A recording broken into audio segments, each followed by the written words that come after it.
রাহমাতুল লিল আলামিনকে মক্কার কাফিররা পাগল বলছে, বিভিন্ন সময় বিভিন্ন ভাবে গালি দিছে কি দিছে না? কথা কন্যা দিছে কি না? আল্লাহর নবী রাহমাতুল লিল আলামিন নবীজি সব সময় এদের জন্য রহমতের দোয়া করেছেন। আল্লাহর নবী হাবিবে কিবরিয়া রাহমাতুল লিল আলামিন নবীজি একদিন তরবারি একটা গাছের মধ্যে ঝুলাইয়া গাছের নিচে শুয়ে আছেন। এমন সময় একটা ইহুদি দূর থেকে লক্ষ্য করে দেখে আল্লাহর নবী রাহমাতুল লিল আলামিন নবীজি শুয়ে আছেন।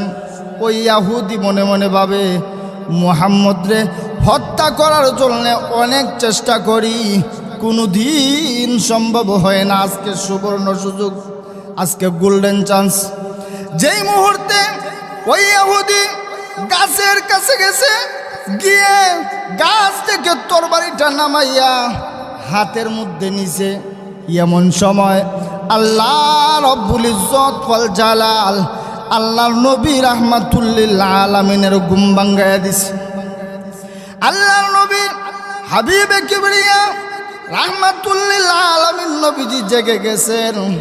এবার ইহুদি ডাক দিয়া বলে, ও আব্দুল্লাহর বেটা মুহাম্মদ, এই মুহূর্তে আমার হাত থেকে তোমাকে কে রক্ষা করবে?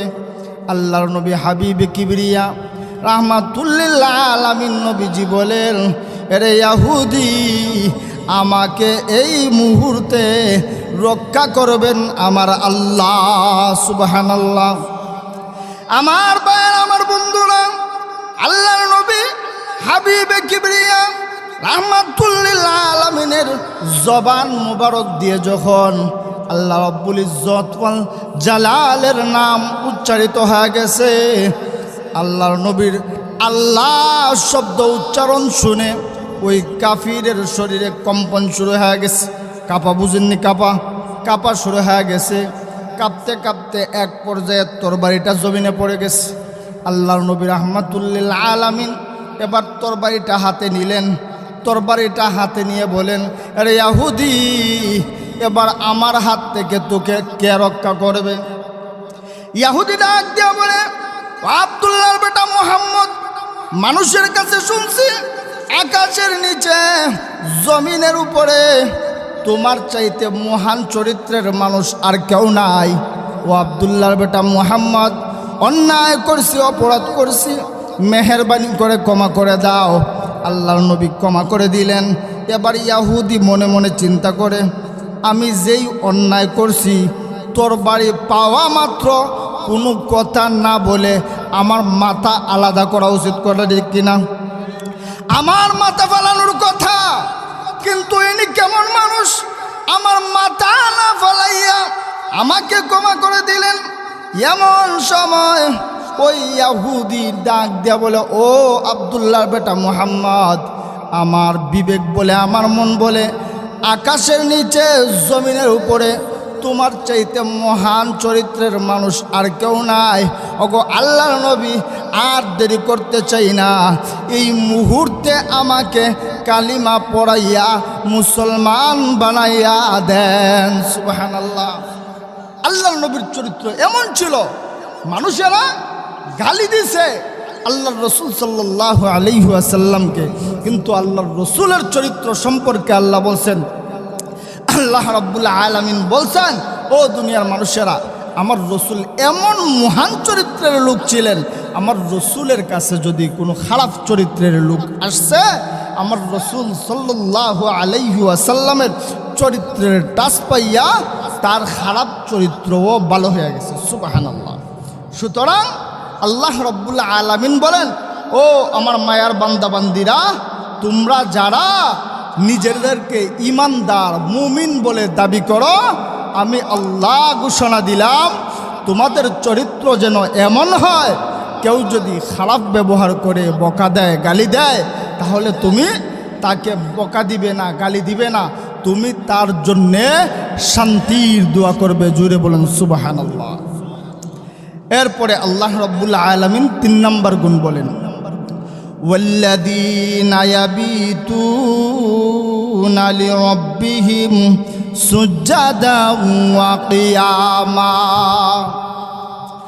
আল্লাহ রাব্বুল আলামিন বলেন, রে দুনিয়ার মানুষেরা, আমার ইমানদার মায়ার বান্দাবান্দীদের 3 নাম্বার গুণ হলো, আমার ইমানদার মায়ার বান্দাবান্দি হলো তারা যারা একমাত্র কেবলমাত্র আমি মালিক আল্লাহ রব্বুল আলামিনকে সিজদা করে। আমাদের সমাজে এমন মানুষ আসেনি মাজারে সিজদা করে, কথা কোন না আসেনি? মাজারে সিজদা করে, পীরের পায়ে সিজদা করে, অনেক নাফরমান আছে বলে ও দুনিয়ার মানুষেরা হযরত ইউসুফ আলাইহিস সালামকে যদি চন্দ্র সূর্য সম্মানের সিজদা করতে পারে, তাহলে আমাদের মুরিদগণ আমাদেরকে সিজদা করলে সমস্যা কি? এদের জবাব মুফাসসিরিনে কেরাম বলেন, ও দুনিয়ার মানুষেরা, হযরত ইউসুফ আলাইহিস সালামের সময়ে 2 বোন একসাথে বিয়ে করে রাখা জায়েজ ছিল। আমাদের শরীয়তে 2 বোন একসাথে বিয়ে করে রাখাও জায়েজ নাই, সম্মানের সিজদাও জায়েজ নাই, সম্মানের সিজদাও জায়েজ নাই, 2 বোন একসাথে বিয়ে করে রাখাও জায়েজ নাই। দুনিয়ার যেই সমস্ত মানুষেরা পীরের পায়ে গিয়ে সাজদা করে, মাজারে গিয়ে সাজদা করে, আল্লাহ বলে তুমি যতই মুসলমান ইমানদার দাবি করো না কেন, তুমি বাটফার, সিটার, ধোঁকাবাজ, জোরে কোন ঠিক কিনা? আল্লাহ বলে আমার ইমানদার মায়ার বান্দাবান্দি হলো তারা যারা একমাত্র কেবলমাত্র আমি আল্লাহ রব্বুল ইজ্জত ওয়াল জালালকেই সিজদা করে। মনে করেন একজন মানুষ, একটু বাড়াই দাও, একজন মানুষ তার স্ত্রীরে বাড়িতে রাইখা আসছে, বাহির থেকে গিয়ে দেখছে তার স্ত্রী আরেকজনের সাথে বসে গল্প করতেছে। চেনা জানা হোক বা অচেনা হোক, চেনা জানারাই তো স্বাভাবিক গতিতে বৈশা গল্প করে, এটা স্বাভাবিক। যদিও একটু খারাপ লাগে, তবুও প্রথম মানিয়ে নেবে। দ্বিতীয় দিন আইসা আবার যদি দেখে স্ত্রী তার সাথে বৈশা গল্প করতেছে, তাইলে একটু খারাপ লাগবে কিনা? যে একদিন দেখলাম, 2 দিন, কিরে ঘটনা কি? তৃতীয় দিন যদি আইসা দেখে আজকে তো শুধু গল্প না, স্ত্রীর সাথে এক বিছানায় শুয়ে আছে, কি মনে করেন মাথা ঠিক থাকবো? ঠিক থাকবো? ঠিক থাকা সম্ভব না। আল্লাহ রাব্বুল আলামিনের মানুষ, তোমার স্ত্রীর সাথে অন্য পুরুষ হওয়া যদি তুমি পছন্দ না করো, তুমি শুধুমাত্র তার বিয়ে কইরা নিয়ে আসছো, অথচ আমি আল্লাহ তোমার এত আদর করে, মায়া করে, ভালোবেসে বানাইলাম, এমনকি কিভাবে দুনিয়াতে চলাফেরা করবা সেই ব্যবস্থা পর্যন্ত করলাম। আমি আল্লাহ কিভাবে মেনে নেব তুমি অন্যের পায়ে সিজদা করবা? কথা ঠিক কিনা? মাত্র বিয়ে কইরা একটা মহিলারে নিয়ে আসছেন, আরেকজনের সাথে সইতে পারেন না, অথচ ওই আল্লাহ আপনারে আমারে কত সুন্দর করে বানাইছে, সব ব্যবস্থা দিছে। ওই আল্লাহ কেমনে মানবে আপনি মাজারে সেজদা দিবেন? কেমনে মানবে যে আপনি পীরের পায়ে গিয়ে সেজদা দিবেন? আল্লাহ আপনারে আমারে বানাইছে, আল্লাহর একমাত্র টার্গেট। আল্লাহ বলে ওয়ামা খালাকতুল জিন্না ওয়াল ইনসা ইল্লা লিয়াবুদুন। ও দুনিয়ার মানুষ, আমি আল্লাহ জিন এবং মানুষ এই 2টা জাতিকে বানাইছি একমাত্র আমার ইবাদতের জন্য, সুবহানাল্লাহ। আর বাকি যাদেরকে বানাইলাম, এদেরকে কেন বানাইলাম? আল্লাহ বলেন হুয়াল্লাযী খালাকালাকুম মা ফিল আরদি জামিআ সুম্মা ইসতাওয়া ইলাস সামাই ফাসাওয়াহুন্না সাবআ সামাওয়াত। ও দুনিয়ার মানুষেরা, আসমানে যা কিছু আছে, জমিনে যা কিছু আছে, সব কিছু আমি আল্লাহ বানাইছি একমাত্র তোমাদের খেদমতের জন্য, সুবহানাল্লাহ। এই যে গাছের পাতা আপনি এমনিতে ছিঁড়বেন না কেন? আপনি আমি গাফেল। আল্লাহ বলে ইয়া আইয়ুহাল ইনসান মা গাররাকা বিরব্বিকাল কারীম। আল্লাহ রাব্বুল আলামিন বলেন, রে দুনিয়ার মানুষেরা, রে নিমক হারামের দল, আমি মালিক আল্লাহ রব্বুল ইজ্জত ওয়াল জালাল তোমাকে এত সুন্দর করে মায়া করে ভালোবেসে বানাইলাম। ইয়া আইয়ুহাল ইনসান মা গাররাকা বিরব্বিকাল কারীম। এর নিমক হারামের দল, কোন শক্তি তোকে আমার থেকে দূরে রাখলো? অথচ দুনিয়াতে আমি আল্লাহ যত মাখলুক বানাইছি, কোনো মাখলুক আমি আল্লাহ থেকে গাফেল নয়। আল্লাহ বলেন ওয়া ইমিন শাইইন ইল্লা ইউসাব্বিহু বিহামদিহি ওয়ালাকিন লা তাফকাহুনা তাসবিহাহুম। ও দুনিয়ার মানুষেরা, গরু, ছাগল, হাঁস, মুরগ, কুকুর, বিড়াল যা কিছু আছে সবাই কেউ হাম্বা ডাকে, কেউ কক কক ডাকে, কেউ বেউ বেউ ডাকে। তোমরা এইগুলা শোনো, আর আমি আল্লাহ ঘোষণা দিলাম এরা 24টা ঘন্টা আমি আল্লাহর আল্লাহ আল্লাহ জিকির করে সুবহানাল্লাহ। আল্লাহ বলে ওয়ালাকিন লা তাফকাহুনা তাসবিহাহুম, এরা যে আমি আল্লাহর জিকির করে তোমরা এদের জিকির বুঝো না। তাহলে আল্লাহ রাব্বুল আলামিন ইমানদার মায়ার বান্দাবান্দিদের কয়টা গুণ বর্ণনা করছেন? কথা কন না, কয়টা? 8টা। 1 নম্বর গুণ, আল্লাহ বলে ইমানদার যদি তোমরা নিজেদেরকে দাবি করো, ইমানদার মুমিন বান্দাদের 1 নম্বর গুণ হলো অহংকারী হওয়া যাবে না। কি হওয়া যাবে না? অহংকারী হওয়া যাবে না। 2 নম্বর গুণ হলো কেউ যদি গালি দেয় তাহলে পাল্টা তাকে গালি দেওয়া যাবে না।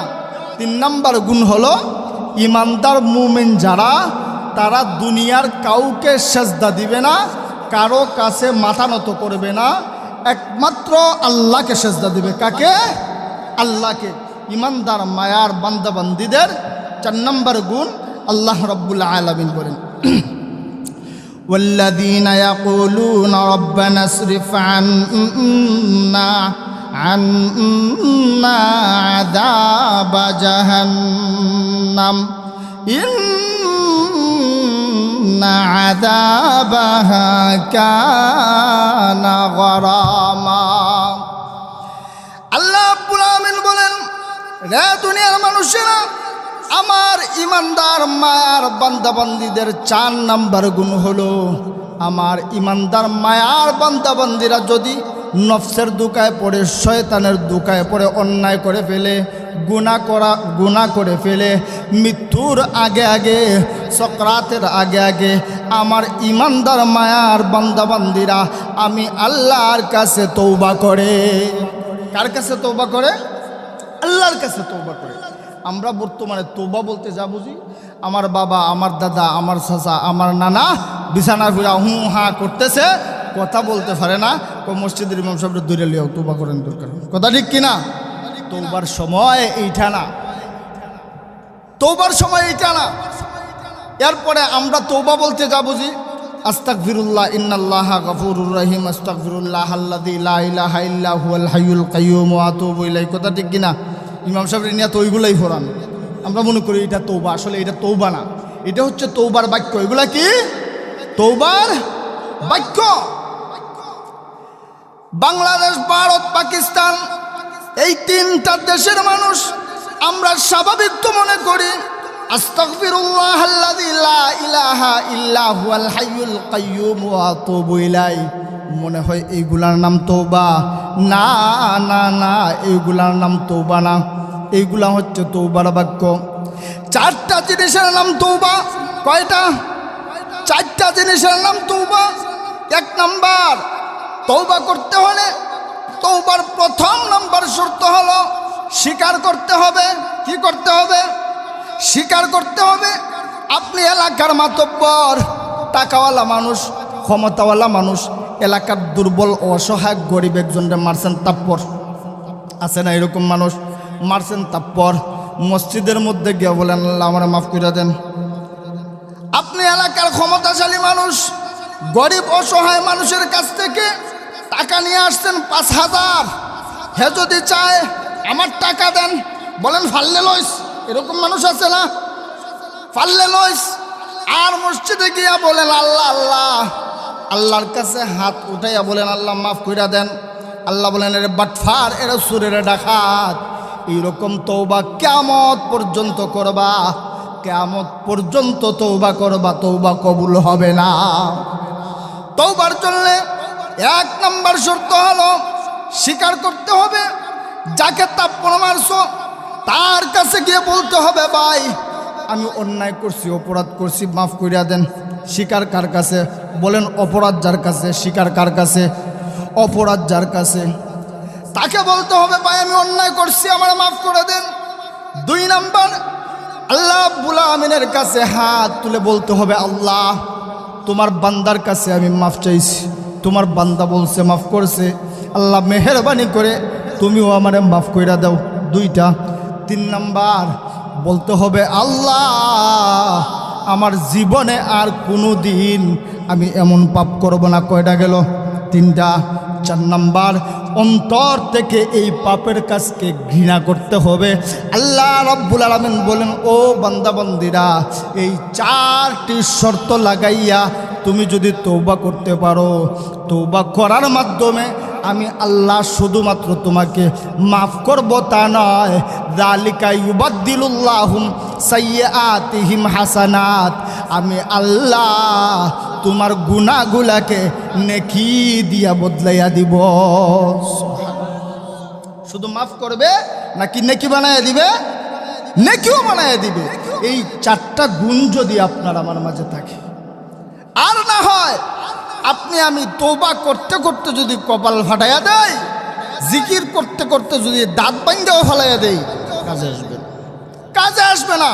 আরে ভাই, আপনি রাস্তা দিয়ে হাঁটতেছেন, পা আছার খাইয়া ভাঙ্গে লাগছেন, ডাক্তারে দিছে মালিশ দিয়ে বলছে যেই জায়গায় ব্যথা পাইছেন ওই জায়গায় লাগাইবেন। এখন পায়ে পাইছেন ব্যথা, যেই জায়গায় মাটিতে পড়ছিলেন ওই জায়গায় যদি গিয়া মালিশ করেন ব্যথা কমবে? কমবে না। আমাদের অবস্থা হয়েছে এমন যে অন্যায় করে একজনের কাছে আর ক্ষমা চাই গিয়া আল্লাহর কাছে। এইটা হয়েছে পায়ে ব্যথা পাইয়া পাকে বাদ দিয়া মাটিতে মালিশ করার মতো। পা বাদ দিয়া মাটিতে মালিশ করলে যেমন কিয়ামত পর্যন্ত পা সুস্থ হবে না, যার কাছে অন্যায় করবেন তার কাছে ক্ষমা না চাইয়া কিয়ামত পর্যন্ত আল্লাহর কাছে তওবা করবেন। আল্লাহ বলে তোর মতো বাটফাররে কিয়ামত পর্যন্ত আমি মাফ দিব না। তাইলে ইমানদার মুমিনের গুণ কয়টা? কথা কন না, কয়টা? 8টা। 1 নাম্বার গুণ কি করা যাবে না? মনে ওয়াজ আপনারা বাড়ি তুইয়া যাইতেন না। কি করা যাবে না? অহংকার করা যাবে না। কি করা যাবে না? অহংকার করা যাবে না। 2 নাম্বার, কেউ গালি দিলে গালি দেওয়া যাবে না। 3 নাম্বার, আল্লাহ ছাড়া কাউকে সেজদা করা যাবে না। 4 নাম্বার, মরণের আগে আগে আল্লাহর কাছে তওবা করা। কয়টা পাইলাম? 4টা। আর বাকি 4টা বর্ণনা করছেন আল্লাহর রাসূল সাল্লাল্লাহু আলাইহি ওয়াসাল্লাম। তাবরানী শরীফ 3 নম্বর খণ্ড 110 নম্বর পৃষ্ঠা 20 নং হাদিসের বাম পৃষ্ঠায় আল্লাহর রাসূল সাল্লাল্লাহু আলাইহি ওয়াসাল্লাম বাকি 4টা গুণ বলছেন। বলেন সুবহানাল্লাহ। আল্লাহর রাসূল বলেন, ইয়া আইয়ুহান নাস আফসুস সালাম। আল্লাহর নবী হাবিবে কিবরিয়া রাহমাতুল লিল আলামিন নবীজি বলেন, রে মায়ের উম্মতেরা, আমি নবী ঘোষণা দিলাম, আমার যে সমস্ত উম্মতেরা নিজেদেরকে ইমানদার মুমিন বলে দাবি করে, কি দাবি করে? যেই সমস্ত ইমানদার বান্দাবান্দিরা নিজেকে ইমানদার মুমিন বলে দাবি করে, তাদের 1 নাম্বার গুণ হলো যদি অপর মুসলমানের সাথে দেখা হয় তাকে সালাম দিবে। কি দিবে? কথা কোন না, কি দিবে? সালাম দিবে। আজকে আমাদের মধ্যে এমন অবস্থা, একজন আরেকজনের চেয়ে বড় মনে করে সালাম দিলে আমি ছোট হইয়া যাবো, এমন আছে না? রাস্তা দিয়ে হাঁটতে গিয়ে সালাম দিতে রাজি না। অনেক আলিম আছে মনে মনে মনে করে যে আমি অনেক মুডা হুজুর হয়ে গেছি, এরে কেমনে সালাম দেই? আল্লাহ বলে, তুমি যত বড় আলেম হও না কেন, তুমি যদি কাবার ইমামও হয়ে যাও, তোমার মাঝে যদি এমন হিংসা থাকে, এমন অহংকার থাকে, তুমি কাবার মসজিদের ইমাম হইতে পারো কিন্তু ইমানদার হইতে পারো না। এই কথা কোন ঠিক কিনা? অনেক মানুষ আছে বাড়িতে গিয়া ম্যাডামরে সালাম দিতে রাজি না, আসেনি? ম্যাডামরে সালাম দিবেন, ভালোবাসা বাড়বে, একজন আরেকজনকে সালাম বিনিময় করবেন। কিন্তু আমাদের মাঝে এটা আসেনি। এক বেটা ওয়াজ শুনছে, বউরে সালাম দেওয়া সুন্নত। শামাইলে তিরমিজির হাদিস, আম্মাজান আয়েশা সিদ্দিকা রাদিয়াল্লাহু তাআলা আনহা বলেন, ও দুনিয়ার মানুষেরা, আমার জীবনে কোনো দিন যত চেষ্টা করি না কেন আল্লাহর রসুল সাল্লাল্লাহু আলাইহি ওয়াসাল্লামকে আগে সালাম দিতে পারছি না। জুড়ে বলুন সুবহানাল্লাহ। আমি সালাম দেওয়ার আগে রসুল আমার সালাম দিয়ে দিত। কিন্তু আপনারা 12 বছরে একদিন সালাম দেননি, দেননি। এক বেটায় ওয়াজে শুনছে যে আল্লাহর রসুলের সুন্নত স্ত্রীরে সালাম দেওয়া। বাড়িতে গেছে, জীবনে কোনোদিন তো সালাম দিয়ে অভ্যাস নাই। বউ হয়েছে বুড়ি আর উনি হয়েছে বুড়া। বাড়িতে গিয়া বলে, ম্যাডাম আসসালামু আলাইকুম। ম্যাডাম কয়, আপনি বুড়া হয়েছেন না শয়তানের বুড়া হয়েছেন? কেন বলছে এইটা? কারণ জীবনে সালাম দিছে না, তো জীবনের প্রথম দিছে, এই জন্যে লাভ হয়েছে না ক্ষতি হয়েছে। সালাম দিয়ে অভ্যাস করতে হবে। বাড়িতে গিয়া স্ত্রীকে দেখার পর স্ত্রীর রূপের প্রশংসা করতে হবে, স্ত্রীর রান্নার প্রশংসা করতে হবে। আপনি তো 12 বছর যায়, আপনার ম্যাডাম আপনার জন্য যত সাজগুজ করুক না কেন, আপনি তার প্রশংসা জীবনও করবেন না। বরঞ্চ দেবেরা এসে বলবে, হ্যাঁ ভাবি আপনার মাশাআল্লাহ খুব সুন্দর লাগছে। নাউজুবিল্লাহ। আপনি কেমন স্বামী? আপনার স্ত্রীকে সুন্দর লাগছে, আপনি বলতে পারেন না। আপনার ছোটো ভাই দিয়ে বলে ভাবি সুন্দর লাগছে, আপনার ছোটো ভাই যদি বলে সুন্দর লাগছে, এটা হারাম হারাম হারাম।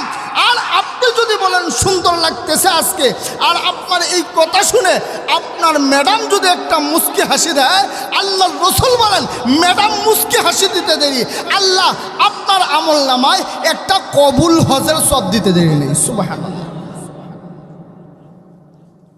স্ত্রীর রান্নার প্রশংসা করবেন, স্ত্রীকে সালাম দিবেন, দেখবেন ঘরে রহমত আসবে, ভালোবাসা বৃদ্ধি হবে। আচ্ছা ঠিক আছে। একদিন এক বেড়ায় ওয়াজ শূন্য বাড়িতে গেছে, বাড়িতে গিয়া বউরে সালাম দিছে আলহামদুলিল্লাহ। গিয়া বউয়ের প্রশংসা শুরু করছে। বউ অন্যান্য দিন সুন্দর কাপড় পরে, কিন্তু বউয়ের প্রশংসা হয় না। আজকে বউ সেরা ফাড়া কাপড় পরছে, এরপর বলতেছে, ম্যাডাম মাশাআল্লাহ আজকে আপনারে খুব সুন্দর লাগছে। ম্যাডাম মনে মনে ভাবতেছে, কি রে এটারে কি আজকে ভূতে ধরছে নাকি? কোনোদিন জীবনে সালাম দেয় নাই, আজকে এসে সালাম দিয়েছে, ভালো কথা। কত সুন্দর সুন্দর শাড়ি পরলাম, জামা পরলাম, কোনোদিন বলে নাই সুন্দর লাগতেছে। আজকে সেরা ফাড়া জামা পরছি, এরপরে বলতেছে সুন্দর লাগতেছে। আচ্ছা আর একটু সামনে যাক। এরপরে খাবার খাইতে বসছে, বসে বলতেছে, ও মাশাআল্লাহ আজকে কি রান্না করছো গো, এত মজা লাগতেছে। রান্নার প্রশংসা করার আগে নিয়ম হয়েছে খবর নেবেন রান্না করছে কেটা। কি করবেন? খবর নেবেন, নাইলে ফেস লাগিয়ে যাইব। যখন বলছে, ও মাশাআল্লাহ কত রান্না খাইলাম তোমার হাতে, আজকের মতো এত মজার খাবার খাইছি না, এমনি বউ দাঁড়াইয়া শাড়িটারে কোমরের মাঝে বান্ধে কয়, গোলামের ভূত এত মজার রান্না করি, এত কষ্ট কইরা কোনোদিন রান্নার প্রশংসা করছো না, আজকে পাশের বাড়ির বাবি তরকারি দিছে, খাইয়া কিছু রাখছি, এই বাবির রান্না বুঝি মজাইছে। এই জন্যে আগে প্রশংসা করার আগে খবর নিবেন রান্নাটা কে করছে। বউ যদি রান্না করে লবণ একটু কম হয়েছে, প্রশংসা করবেন, বলবেন খুব মজা হয়েছে। দেরি হয়েছে, লাঠি না নিয়ে অপেক্ষা করবেন, লাঠি নিয়ে আপনি পিটান, এটা তো আপনার অন্যায়। আপনি কেন সহযোগিতা করলেন না? আপনি যদি সহযোগিতা করতেন তাহলে তো মানুষটা আর একটু আগে রান্না করতে পারতেন। একটা স্ত্রী তার স্বামীকে ভালো করে খাওয়ানোর জন্য সর্বোচ্চ চেষ্টা করে, এরপর যদি ওই মানুষটা শুনতে পায় আপনি বলছেন যে রান্না ভালো হয় নাই, নিজের বিবেককে জিজ্ঞেস করেন, ওই মানুষটার ভালো লাগবে না, খারাপ ছাড়া জীবনও ভালো লাগবে। তাইলে আল্লাহর রসুল বলছেন এক নাম্বার গুণ কি করতে হবে? সালাম দিতে হবে। কি করতে হবে? সালাম দিতে হবে। 2 নাম্বার আল্লাহর রসুল বলেন, ওয়াতঈমুত তাআম। আল্লাহর নবী হাবিবে কিবরিয়া রাহমাতুল লিল আলামিন নবীজি বলেন, রে আমার উম্মতেরা, যেই সমস্ত ঈমানদার মায়ার বান্দাবান্দিরা নিজেদেরকে ঈমানদার মুমিন বলে দাবি করে, আমি রসুল ঘোষণা দিলাম তাদের 2 নাম্বার গুণ হবে, শুধু নিজে মুরগ ফুলাও খাবে, গরু গোশত খাবে তা না, সে তার প্রতিবেশীর খবর রাখবে, নিজেও খাবে, অন্যের খাবারের ব্যবস্থা করবে। আপনি বড় বড় মুরগ এনে খাইলেন, আপনার প্রতিবেশী খায় নাই। আপনি গরু গোশত এনে খাইলেন, আপনার প্রতিবেশী সুটকি দিয়েও খাইতে পারে নাই। আল্লাহর কসম, আপনি জান্নাতে যাইতে পারবেন না, আপনি আল্লাহর দরবারে আসামি হয়ে দাঁড়াইবেন। প্রতিবেশীর খবর রাখতে হবে, আমার প্রতিবেশী কেমন চলতেছে। 3 নম্বর গুণ, আল্লাহর রাসূল বলেন ওয়াসিলুল আরহাম। আল্লাহর নবী বলেন, রে আমার উম্মতেরা, আমার যেই সমস্ত ঈমানদার উম্মতেরা নিজেদেরকে ঈমানদার মুমিন মুত্তাকি বলে দাবি করে, আমার ওই উম্মতদের 3 নাম্বার গুণ হবে আত্মীয়তার সম্পর্কের প্রতি দায়িত্বশীল হবে। আজকে আত্মীয়তার সম্পর্কের প্রতি দায়িত্বশীল হবে দূরের কথা, এমন হাজারো নাফরমান ছেলে আছে বিয়ের আগ পর্যন্ত মা বাবার সাথে ভালো সম্পর্ক, মা বাবার খবর রাখে, কিন্তু বিয়ের পর মা বাবার খবর রাখতে রাজি না, আছে না নাই? এমন হাজারো সন্তান আছে বিয়ে করার আগ পর্যন্ত মা বাবার প্রতি ভালোবাসা থাকে, কিন্তু বিয়ের পর মা বাবার প্রতি কোনো ভালোবাসা থাকে না। ও কপাল পোড়া যুবক, যেই সমস্ত যুবকেরা আব্বা আম্মাকে ফেলে দিয়া একা একা চলাফেরা করো, নিজে নিজের মতো খাও, আব্বা আম্মার খবর রাখো না। আল্লাহর রাসূল সাল্লাল্লাহু আলাইহি ওয়াসাল্লাম বলেন, ও উম্মত, তুমি নামাজ পড়ো, রোজা রাখো, হজ করো, যাকাত দাও, ঠিক, তোমার আব্বা আম্মা যদি তোমার উপর অসন্তুষ্ট থাকে আর ওই অসন্তুষ্ট অবস্থায় তুমি যদি মারা যাও, নামাজ পড়ে কপাল ফাটাইতে পারো কিন্তু জান্নাতে যাইতে পারবা না।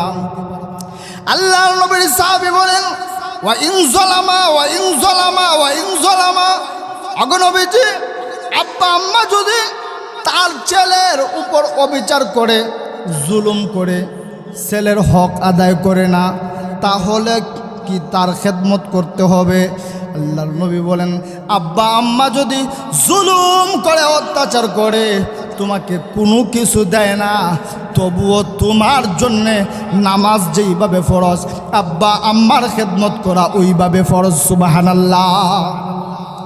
আল্লাহর নবী বলেন, আল জান্নাতু তাহতা আকদামিল উম্মাহাত। ও দুনিয়ার যুবকেরা, ও দুনিয়ার যুবকেরা, দুনিয়ার পুরুষদের পায়ের নিচে সর্বোচ্চ জুতা, আর প্রত্যেকটা মায়ের পায়ের নিচে আমার আল্লাহ জান্নাত দিয়া দিছে। সুবহানাল্লাহ। তাইলে আমরা কয়টা গুণ পাইলাম? 1 নম্বর গুণ, আল্লাহর রাসূল বলছেন আফসুস সালাম, সালাম দিবা। 2 নম্বর গুণ পাইলাম ওয়াতঈমুত তাআম, তুমি নিজে খাইবা শুধু তা না, তোমার প্রতিবেশীর খবর রাখবা। 3 নম্বর ওয়াসিলুল আরহাম, আত্মীয়তার বন্ধনের প্রতি দায়িত্বশীল হইবা। 4 নম্বর, আল্লাহর রাসূল বলেন, ও মায়ের উম্মতেরা, তোমরা যারা নিজেদেরকে ঈমানদার মুমিন বলেও দাবি করো, তোমাদের গুণ হবে তোমরা রাতের বেলা শুধু নাক ডাকাইয়া ঘুমাইবা না, তোমরা সল্লু ফি লায়ালিন, নামাজের জন্য দাঁড়াইয়া যাইবা। সুবহানাল্লাহ। তাহলে আল্লাহর রাসূল বলছেন কয়টা গুণ? 4টা গুণ। আর আল্লাহ বলছেন কয়টা গুণ? 4টা গুণ। আল্লাহর রাসূল বলেন এই 8টি গুণ যেই বান্দা বান্দীদের ভিতরে থাকবে, নিঃসন্দেহে এরা ঈমানদার, এরা মুমিন। সুবহানাল্লাহ। আর এর ভিতর থেকে যদি আপনার আমার ভিতরে একটা গুণও না থাকে, আপনি আমি যদি কপাল ফাটাইয়া দেই নামাজ পড়িরা, আল্লাহর রাসূল বলেন তুমি ঈমানদার হতে পারবে না। তাইলে 1 নম্বর, আল্লাহ ঈমানদার মুমিনদের গুণ কি বলছেন? ওয়াজকার লোকে করলাম। কি করা যাবে না? অহংকার করা যাবে না। কি করা যাবে না? অহংকার করা যাবে না। এতক্ষণ তো শুধু সংক্ষিপ্তভাবে বলছি, এখন একটু বিশ্লেষণা যায় হুজুর আসার আগ পর্যন্ত। 1 নম্বর গুণ হচ্ছে অহংকার করা যাবে না।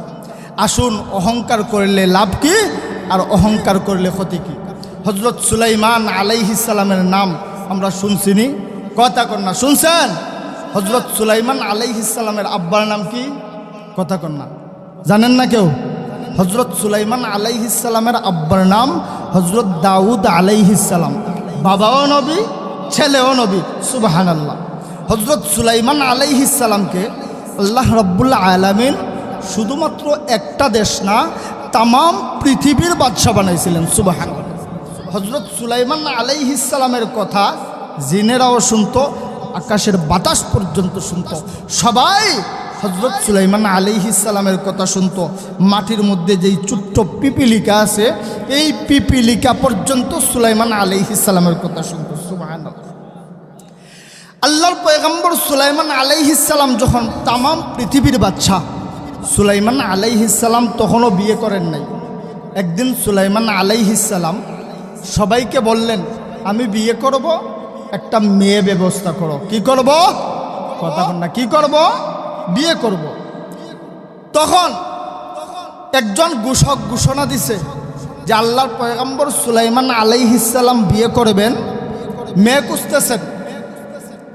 আর মন্ত্রী পরিষদের মধ্য থেকে কিছু সংখ্যক বিশিষ্ট ব্যক্তিবর্গ জিজ্ঞেস করলেন, ওগো আল্লাহর নবী, আপনি যেই মেয়েকে বিয়ে করবেন এই মেয়ের কোয়ালিটি কি হবে?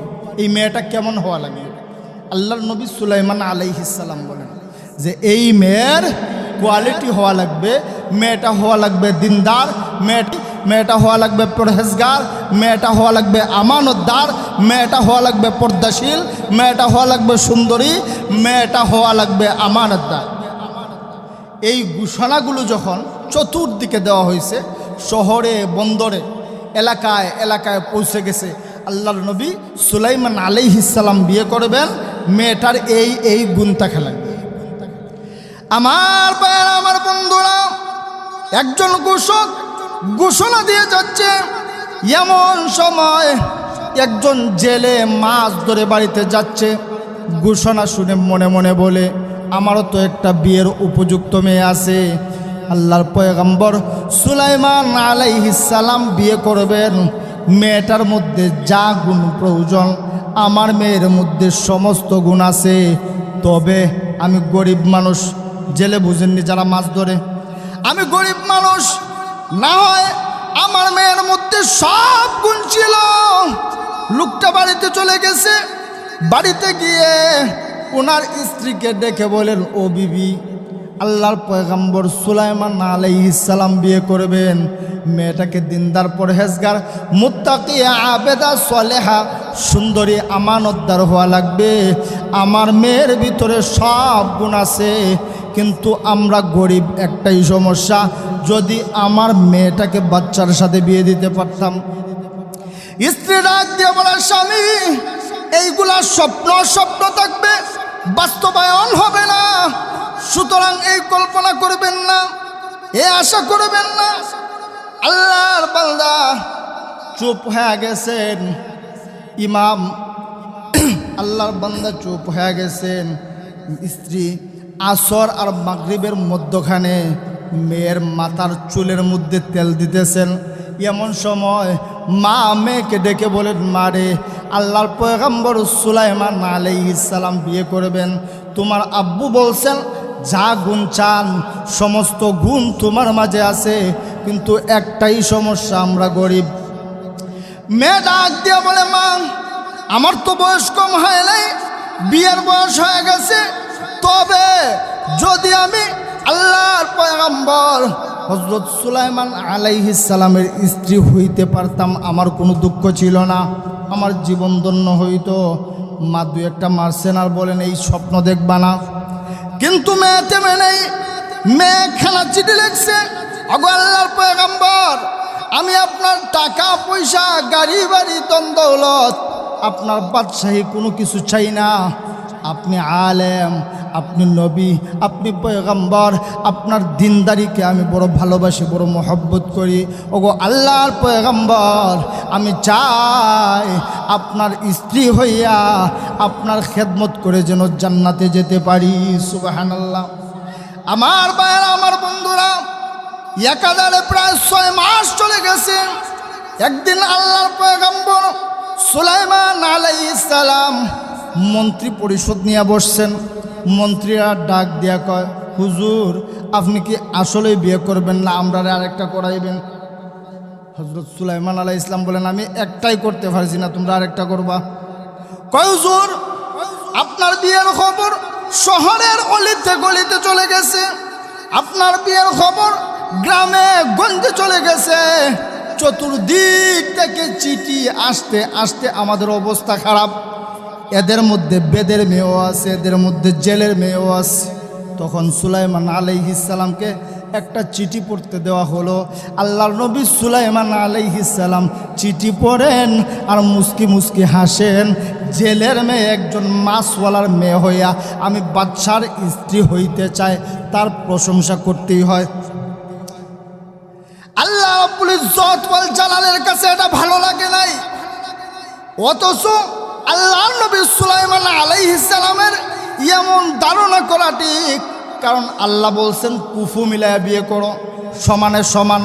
তুমি যদি বাঙ্গা গড়ে থাকো 10 তলা বিল্ডিংওয়ালার বাড়ি বিয়ে করবে না, তাইলে তোমার মানুষ হিসাবে মূল্যায়ন করবে না, কুফু মিলায়া বিয়ে করতে হয়। কিন্তু আল্লাহ রাব্বুল আমিনের কাছে ভালো লাগে নাই। আল্লাহ রাব্বুল ইজ্জত ওয়াল জালাল সুলাইমান আলাইহিস সালামের এই চিন্তাধারাকে পছন্দ করেন নাই। অপর দিকে জেলের মেয়ে যখন খবরটা শুনছে, খবরটা শুনে আল্লাহ রাব্বুল ইজ্জত ওয়াল জালালের দরবারে হাত উঠাইয়া বলে, আয় আল্লাহ তাআলা, আমি গরিব আর আপনার পয়গম্বর সুলাইমান আলাইহিস সালাম ধনী। আয় আল্লাহ তাআলা, আপনি আমাকে গরিব বানাইছেন, আমার বাবাকে গরিব বানাইছেন। গরিব হওয়া আমার হাতের স্বাধীনতা ছিল না, আপনি মালিক আল্লাহ রাব্বুল ইজ্জত ওয়াল জালাল আমাকে গরিব বানাইছেন। ও মালিক আল্লাহ, আপনি চাইলে মুহূর্তের ভিতরে আপনার পয়গম্বর সুলাইমানকে গরিব বানাইয়া আর আমাকে ধনী বানাইয়া, আমাকে বড়লোক বানাইয়া সুলাইমান আলাইহিস সালামের সাথে আমার বিবাহ পড়াইয়া দিতে পারেন। কথা কোন আল্লাহ পারে কিনা? আল্লাহ রাব্বুল ইজ্জত ওয়াল জালালের কাছে এই কথাটা বড় ভালো লাগছে। অপরদিকে আল্লাহর পয়গম্বর সুলাইমান আলাইহিস সালামকে আল্লাহ রাব্বুল ইজ্জত ওয়াল জালাল একটা মুজিজা দিয়েছিলেন, আংটি। সমস্ত নবী আলাইহিস সালামকে আল্লাহ মুজিজা দিয়েছেন, তবে আমাদের নবী রাহমাতুল্লিল আলামিনকে আল্লাহ সব থেকে বেশি মুজিজা দিয়েছেন। সুবহানাল্লাহ। আল্লাহ রাব্বুল ইজ্জত ওয়াল জালাল বলেন, আগো নবীজি, আমি মূসা পয়গম্বরকে মুজিজা লাঠি দিছি, নিচে ছাড়লে সাপ হয়ে যায়। আমি এইভাবে এক এক পয়গম্বরকে এক একটা মুজিজা দিছি। ওগো আল্লাহর পয়গম্বর, ওগো বন্ধু, আপনি ঘুমাইবেন, আপনার ওযু যাইবে না, এটা মুজিজা। সুবহানাল্লাহ। ওগো পয়গম্বর, আপনি বাথরুমে যাবেন, গন্ধ হবে না, এটা আপনার মুজিজা।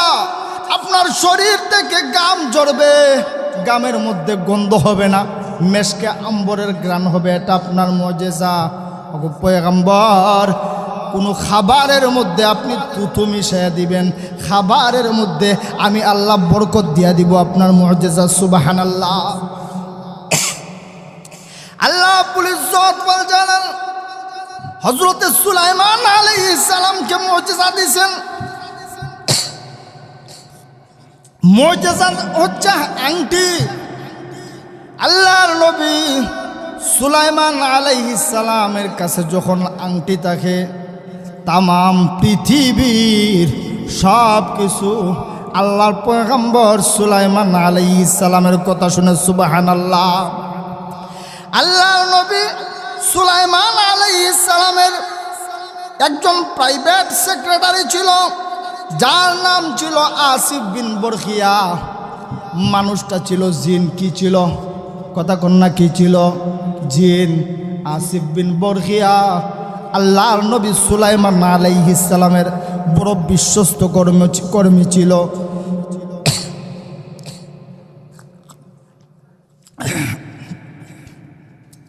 আল্লাহর নবী সুলাইমান আলাইহিস সালাম একদিন বাথরুমে যাবেন, এমন সময় আসিফ বিন বরখিয়ার কাছে আংটিটা দিলেন আর বললেন, আমি বাথরুম থেকে আসি, এখানেই থাকো। আসিফ বিন বরখিয়া বড় আমানতদার ছিল, বড় বিশ্বস্ত জিন ছিল। আল্লাহর নবী সুলাইমান আলাইহিস সালাম বাথরুমের ভিতরে, অপর দিকে একটা খারাপ জিন, একটা শয়তান আল্লাহর পয়গম্বর সুলাইমান আলাইহিস সালামের আকৃতি ধরে আসিফ বিন বরখিয়ার কাছে এসে বলে আংটিটা দেও। আংটি নিয়ে সাথে সাথে আসিফ বিন বরখিয়াকে ডাক দিয়ে বলে, আরে আসিফ, আমি খবর পাইছি আমার রাজ্যে আমার মতো আরেকটা সুলাইমান নামক একটা বাটফার সিডার আসছে, সবাইরে সাবধান কইরা দাও, তুমিও সাবধান থাকবা, সতর্ক থাকবা। ও মুসলমানেরা জবাব দেন, যে বলতেছে এ ভালো নাকি বাটফার? এ বাটফার, এ শয়তান। এ বলতেছে আমার মতো আরেকজন বাটফার আছে, সেম দেখতে আমার মতো, সে নিজেকে সুলাইমান দাবি করে, সুতরাং তুমিও সতর্ক থাকবা, সবাইকে সতর্কবাণী দিয়ে দিবা। আল্লাহর পয়গম্বর বাথরুমে কই আছেন? কথা কন্যা কই আছেন? বাথরুমে আছেন। এইদিকে আসিফ বিন বরখিয়ার কাছ থেকে আংটি নিয়ে সে গিয়ে সিংহাসনে বসে গেছে। অপর দিক দিয়ে আল্লাহর পয়গম্বর হযরত সুলাইমান আলাইহিস সালাম বাথরুম থেকে বের হয়ে আসছেন। এমন সময় আসিফ বিন বরখিয়া তাকাইয়া দেখে, কিরে সুলাইমান নাম মাত্র গেছে আংটি নিয়ে, এটা আবার কে? এমন সময় চিৎকার দিয়া বলে, ওই বাটফার সিডার শয়তান আসছে। আমার ভাইয়েরা, আমার বন্ধুরা, আল্লাহর পয়গম্বর সুলাইমান আলাইহিস সালামকে এমন মারছে, মারতে মারতে অজ্ঞান করে ফেলছে। এরা মনে করছে উনি মারা গেছে, নিয়ে সমুদ্রের পাড়ে ফালাইয়া দিছে। সমুদ্রের পাড়ে যখন ফালাইয়া দিছে, ওপর দিকে একজন জেলে মাছ ধরে যাইতেছেন। তাকাইয়া দেখেন অনেক সুন্দর একটা যুবক সমুদ্রের পাড়ে অজ্ঞান হয়ে শুয়ে আছে। কাছে গেলেন, গিয়ে একটু সেবা করলেন। যখন আল্লাহর পয়গম্বর হযরত সুলাইমান আলাইহিস সালামের হুঁশ ফিরে আসছে, এবার ওই মাছওয়ালা ডাক দিয়া বলে, এটা যুবক, তুমি কে? কি তোমার পরিচয়? কে তোমার এই অবস্থা করেছে? তুমি কিভাবে এখানে আসছো? আল্লাহর নবী সুলাইমান আলাইহিস সালাম মনে মনে ভাবেন, এখন আমি যদি বলি আমি সুলাইমান, তাইলে ভিতরেও খাইছি মার, এই নেও আমার কপালে মার। কথা কন্যা ঠিক কিনা? এই নেও মার খাওয়া লাগবে। সুতরাং এখন কি করা যায়? আল্লাহর পয়গম্বর মিথ্যা বলেন নাই, সাথে সাথে ডাক দিয়ে বলেন, ভাই আমি মার খাইছি অনেক, আমার মাথায় চাপ আছে, এখন কথা না বলা ভালো।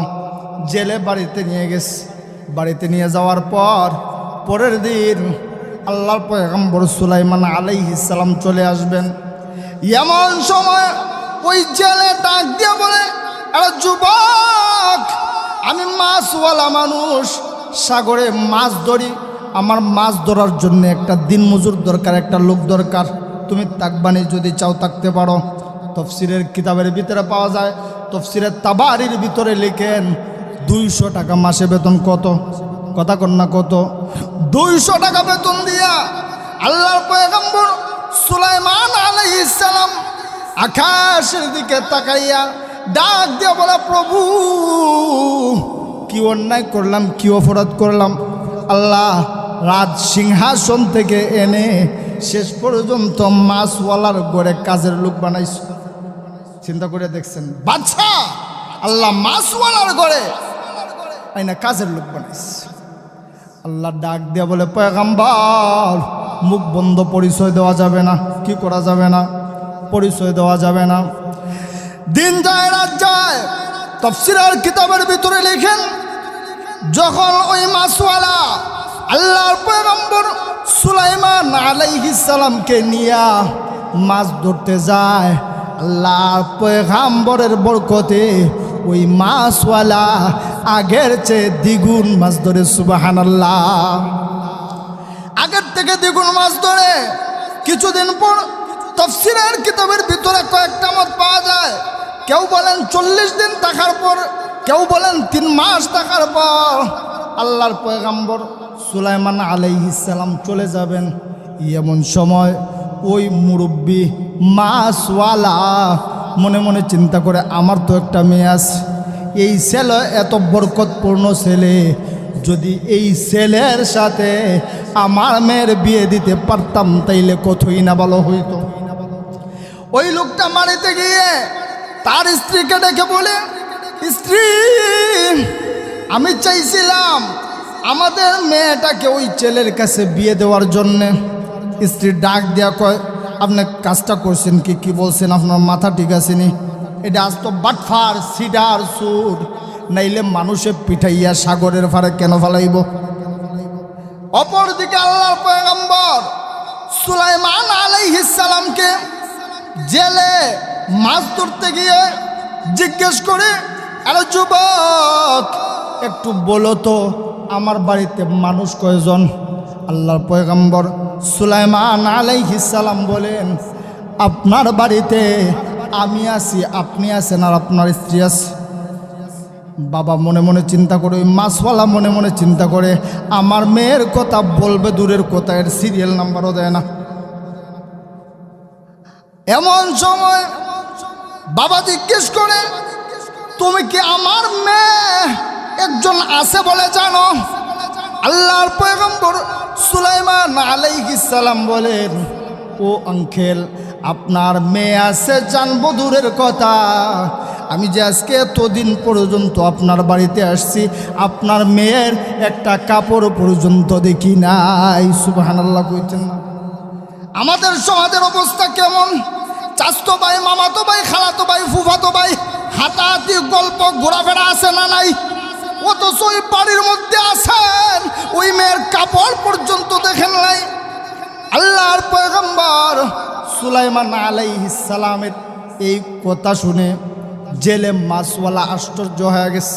আসলে এটা কি ছেলে, এটা কি মানুষ নাকি ফেরেশতা? আমার মেয়ে আছে এইটা পর্যন্ত জানে না। ওনার মনে মনে পছন্দ হয়ে গেছে, বলতেছে, বাবা আমি চাইছিলাম আমার মেয়েটারে তোমার কাছে বিয়ে দিতাম। আল্লাহর পয়গম্বর সুলাইমান আলাইহিস সালাম ডাক দিয়ে বলেন, আল্লাহ আমি একজন বাদশাহ, আমি একজন পয়গম্বর, বাদশাহী ছেড়ে জেলের ঘরে এনে আমাকে মাছের কর্মচারী বানাইলা, শেষ পর্যন্ত কি জেলের মেয়েও আমার বিয়ে করাইবা? আবার মনে মনে চিন্তা করে, বিয়ে করাটাই মনে হয় ভালো হয়। আমি যদি এখন রাজ দরবারে গিয়া বলি আমি সুলাইমান, আমি বিয়ে করতে চাই, মেয়ের ব্যবস্থা করো, তাইলে আমার ফিটাইয়া সাইজ করে লাগবো, কথা ঠিক কিনা? সুতরাং বিয়ে কইরা নেওয়াই ভালো। অপর দিকে জেলে বাড়িতে গিয়ে স্ত্রীকে বুঝায়, স্ত্রী কিছুতেই রাজি না। জেলে বাজারে গেছে, বাজারে গিয়ে স্ত্রীর জন্য একটা শাড়ি নিছে, স্ত্রীর জন্য মিষ্টি পান নিছে, মিষ্টি নিছে। বাড়িতে গিয়া স্ত্রীর ডাক দেয়া কয়, চামিচটা নিয়ে আস। চামিচ নিয়ে আসছে, একটা মিষ্টি মুখে দিছে। স্ত্রী মনে মনে চিন্তা করে, আর সুবহানাল্লাহ, জীবনে কোনো দিন ভালোভাবে কথা বলে না, আজকে মিষ্টি মুখের মধ্যে তুলে দেয়, রহস্যটা কি? এমনিতেই কিছুক্ষণ পরে ব্যাগ থেকে শাড়ি বের করে দিছে, না ওই শাড়িটা তোমার জন্য আনছি। স্ত্রী তো আরো মহা খুশি, কিন্তু ভিতরে অশান্তি, কোনোদিন এমন করে না। আজকে হঠাৎ করে এত ভালোবাসা আসলো কোত্থেকে? রাতের বেলা বিছানায় ঘুমাইতে গেছে, একটা মিষ্টি পান বাইর করে দিছে, না মিষ্টি পান খাও। স্ত্রী মনে মনে চিন্তা করে, আরে সুবহানাল্লাহ, জীবনে কোনোদিন এমন ব্যবহার করে নাই, আজকের রহস্যটা কি এত ভালোবাসা দেখাইতেছে? আজকে যদি কোনো কিছু বলে আর আমি না করি, তাইলে আমার জীবন শেষ করব, কথা ঠিক কিনা? এক পর্যায়ে ডাক দিয়া বলে, রে বিবি, তুমি তো সেই দিন না করছিলা, আমি আজকে আবার বলি, আমি চাইছিলাম আমাদের মেয়েটাকে ওই ছেলের কাছে বিয়ে দিব, এই ব্যাপারে তোমার মতামত কি? স্ত্রী ডাক দেয়া মনে মনে চিন্তা করে, আজকে যদি না করি তাইলে আমার অবস্থা খারাপ, সুতরাং না করণ যাইব না।